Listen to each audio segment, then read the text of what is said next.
What's up everyone, BullethappyJ here. I've been around for a bit. For God's sakes, I was born in '96. I'm graduating this year.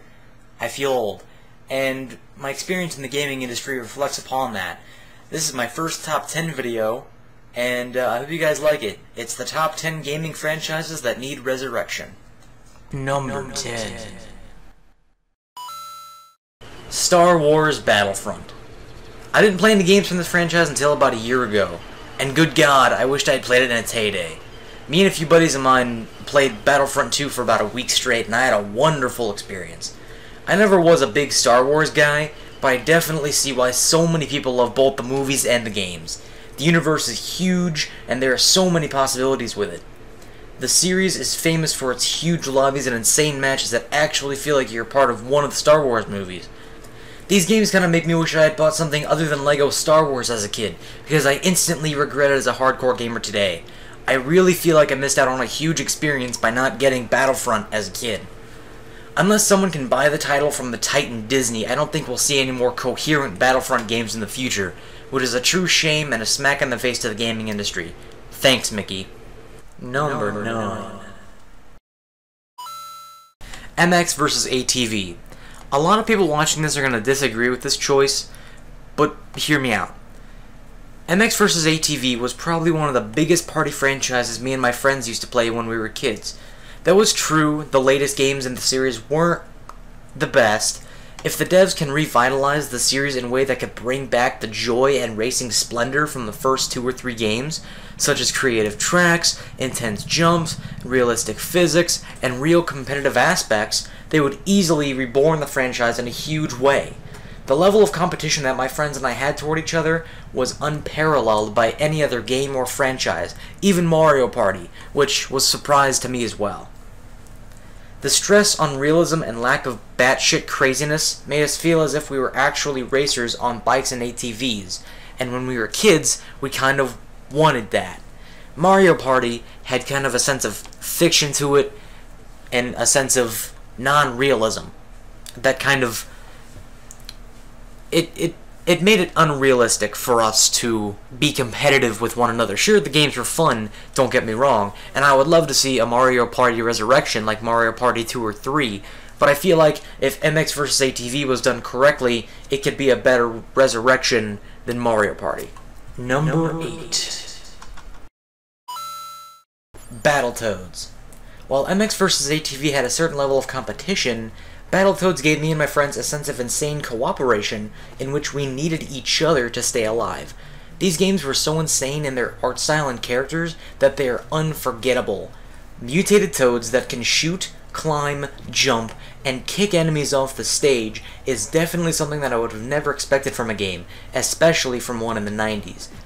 This game may have some bias for me due to the fact that they slightly resemble the Teenage Mutant Ninja Turtles, but I digress.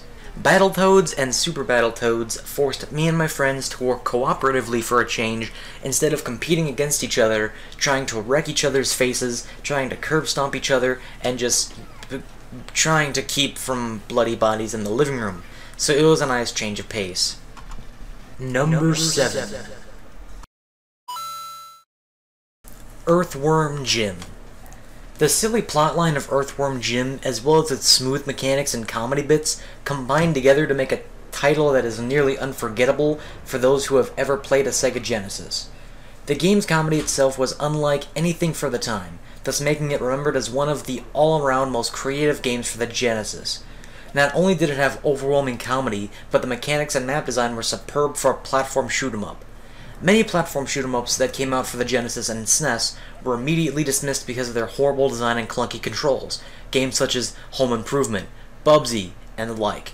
However, Earthworm Jim survived due to the developer's actual care for the product, a trait that even 20 years after the game's release is still rare to find in the gaming industry. Earthworm Jim, I applaud you for being a little worm in a big suit. Number 6. BanjoKazooie.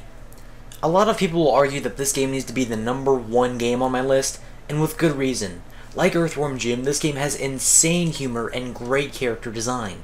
At its core, it's just a collectathon. but it won the hearts of an astonishing number of people upon its release for the Nintendo 64. The game's mechanics are great, and the world designs are revolutionary for the time. All of the characters were very funny and seemed to have a place in the world around them. This game is one of the true franchises that were killed by a big company, and it is a true shame. When the creators of the game, Rareware, were bought out by Microsoft, they didn't develop another BanjoKazooie game for 8 years, even when the fans were clamoring for a new game. Microsoft then launched BanjoKazooie Nuts and Bolts, and we all pretty much know how that went down. It's a shame that Banjo went down like he did. I would have loved to see a Banjo 3 or even a Banjo 4E due to the franchise's truly untapped potential. Damn you, Microsuck, for ruining a beloved game franchise once again. Number 5. Jak and Daxter. One of my personal favorite game series of all time, Jak and Daxter brought a little bit of darkness to casual gaming. With its mysterious elements, action bits, and racing ties, this franchise truly has everything a gamer in the early 2000s could ever hope for.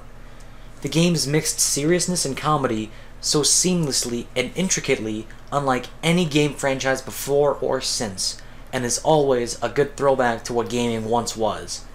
One of the 2 early Naughty Dog masterpieces, Jak and Daxter is one of the big reasons Naughty Dog is the game-making titan that it is today. The games really speak for themselves. The worlds are intricate, the detail is great, and the character designs are absolutely perfect. If you have never played a Jak and Daxter game, I would personally, strongly recommend that you do so. It is surely one of the reasons Naughty Dog is so good. And on a personal note, Jak, I love you, man. I miss you. Come back, and I promise I won't do you bad again. Number 4. Ratchet and Clank. The wacky Lombax Ratchet and his trusty companion Clank were 2 of my all-time favorite video game characters as a wee lad. I have no idea why, but I felt identified with them. Ratchet and Clank was the first franchise to really introduce me to a whole new universe in gaming, such as different species, different planets, and different methods of interstellar travel. Like previous games in the list, Ratchet and Clank brought an immersive world and great mechanics through each and every game in the franchise. And like a fine wine, the games only got better with age. The Ratchet and Clank games were some of the only games I could play for hours and hours and hours at a time as a kid. I remember something especially rare, my dad playing with me. Back in the day, I remember us playing through every Ratchet and Clank game consecutively, switching shifts with each other so that one played the game and the other slept. We did this for 4 days straight. And my dad's not exactly what you would call a gamer. If that's not a selling point for this franchise, I don't know what is. What? What was that? What? What? A new Ratchet and Clank game. Ratchet and Clank Into the Nexus. Why have I not heard about this? Why? Okay. Okay. Okay. I'm Jesus. I revitalized the series before I even made this video. Fuck it. Number 4 is Baldur's Gate. There you go. Baldur's Gate. Number 3. Mega Man. My start with Mega Man is kinda unique. I didn't play the originals as a kid. I didn't really know about them. The only Mega Man game I knew of was Mega Man Legends. And I loved the game. I really did. I later played the original Mega Man games, and I loved them even better than Legends. Mega Man is so similar to Earthworm Jim, it's ridiculous. They're both 2D platform shoot-em-ups. But Mega Man has so much more potential than Earthworm Jim if it were revitalized. With Legends and Battle Network already establishing separate universes outside the canon, the 2D side-scrolling games, Mega Man has a lot of potential to go anywhere the designers would like it to go. And with Mega Man appearing in the new Smash Bros. For the Wii U and 3DS, who knows? We may be getting just what we asked for in the near future. Number 2. Spyro the Dragon. This dragon was the cutest damn thing I've ever seen on the PlayStation. But cuteness wasn't all that it brought to the table. Spyro the Dragon always brought immersive worlds and humor in its games. The character designs were great and the plots were fantastic. These games were true masterpieces of the original PlayStation 1 and the early 2000s in general. All of the Spyro games were true gems that have been untouched by time. It wasn't until the unforgivable happened that Spyro was most certainly killed forever. Skylanders. Why, Skylanders? Why? Why did you do Skylanders? That's like taking JonTron, partnering him up with PewDiePie, Skydoes Minecraft, and Kutra in an attempt to make a British romance movie. It just doesn't work!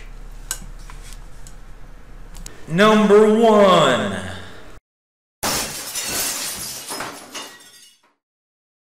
Crash Bandicoot. My favorite game of all time. The silly plotlines and characters of Crash Bandicoot's world, plus the deranged characteristics of Crash himself, made for absolute amazing games.